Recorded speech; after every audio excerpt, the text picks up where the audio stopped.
Mon voyage résilie, l'impuissance d'une fille née comme le mouton noir et son changement de destin. Cette année, j'ai 32 ans et ma fille vient d'avoir 13 ans.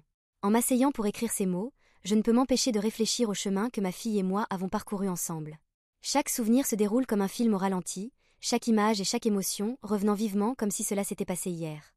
Je suis née et j'ai grandi dans une petite ville où les routes en terre rouge étaient toujours poussiéreuses sous le soleil et mouillées par les pluies fréquentes.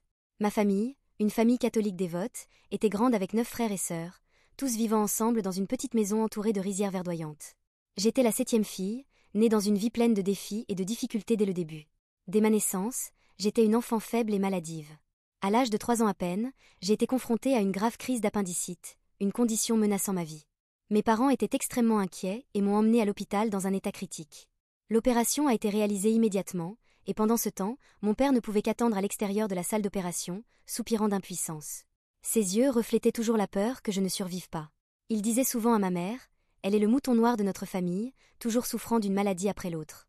Quand cela s'arrêtera-t-il » Grâce à l'amour et aux soins de mes parents et à leurs prières incessantes, j'ai survécu à l'opération comme par miracle. Mais l'inquiétude de mon père n'a jamais complètement disparu. Les années qui ont suivi n'ont pas été plus faciles.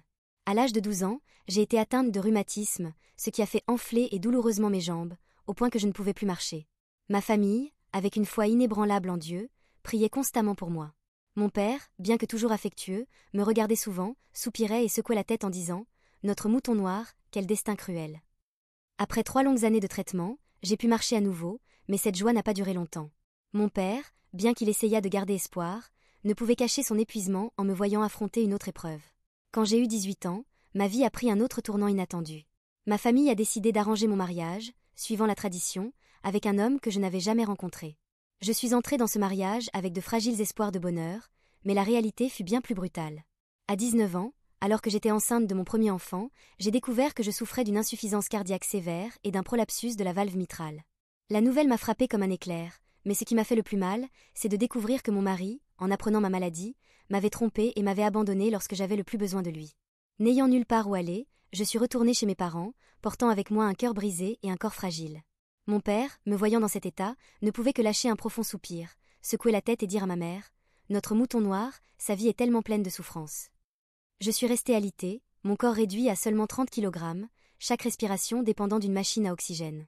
Malgré leur douleur, ma famille n'a jamais cessé de prier pour moi et pour le bébé dans mon ventre. Puis un miracle s'est produit à nouveau. J'ai accouché en toute sécurité, bien que ma santé fût tellement détériorée que j'ai dû rester à l'hôpital pendant 2 mois pour me rétablir. Ma petite fille est devenue la plus grande motivation de ma vie. Peu importe à quel point les choses devenaient difficiles, je n'ai jamais abandonné. Quand ma fille a eu 3 ans, ma famille a dû hypothéquer notre maison pour payer mon opération cardiaque. L'opération était extrêmement risquée en raison de mon insuffisance cardiaque de grade 4 et d'une grosse tumeur dans mon cœur. Avant l'opération, mon père ne pouvait cacher son inquiétude, murmurant avec douleur « Notre mouton noir survivra-t-il cette fois ?» Mais une fois de plus, un miracle m'a favorisé. L'opération a été un succès et, après 1 an de récupération, j'ai progressivement retrouvé mes forces. J'ai demandé la permission à mes parents de déménager dans la grande ville à la recherche d'un travail, espérant assurer une meilleure vie pour ma fille et moi.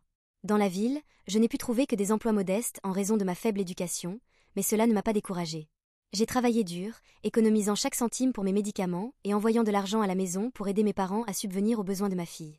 Bien que la maladie revienne fréquemment me tourmenter, je n'ai jamais perdu espoir en un avenir meilleur pour ma fille.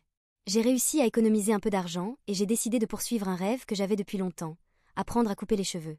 Tous les jours, je travaillais avec diligence, apprenant de ceux qui m'entouraient, et j'ai progressivement amélioré mes compétences et gagné en confiance. Finalement, j'ai ouvert un petit salon de coiffure, où je pouvais être fière d'embellir les autres et de ce que j'avais accompli.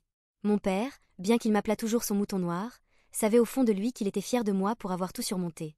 Cependant, lorsque la pandémie de Covid-19 a frappé, mon salon a dû fermer. La récession économique m'a laissé sans revenus, et mon état cardiaque s'est à nouveau manifesté. Je me suis retrouvée au bord de l'effondrement, ayant tout perdu, mon salon, ma santé, et ma dernière étincelle d'espoir. Dans mon moment le plus sombre, ce fut mon 6e frère, qui m'avait toujours soutenue en silence, qui m'a montré un nouveau chemin. Il m'a encouragée à utiliser ma plume pour écrire mon histoire, pour partager mes expériences sur une plateforme de vidéo. Avec son orientation et son amour, j'ai commencé à écrire, chaque mot imprégné de larmes et de douleur. Mes histoires, bien que simples, étaient pleines d'émotions et ont profondément résonné auprès de nombreuses personnes. J'ai réalisé que dans chaque histoire, il n'y avait pas seulement de la douleur, mais aussi de la force, une croyance en un espoir qui ne s'éteignait jamais. J'ai trouvé du réconfort dans l'écriture, et petit à petit, la douleur dans mon cœur a commencé à s'atténuer. Cette fille de petite ville, après avoir enduré de nombreuses tempêtes dans la vie, a appris à rester ferme, à affronter tout avec résilience et foi inébranlable.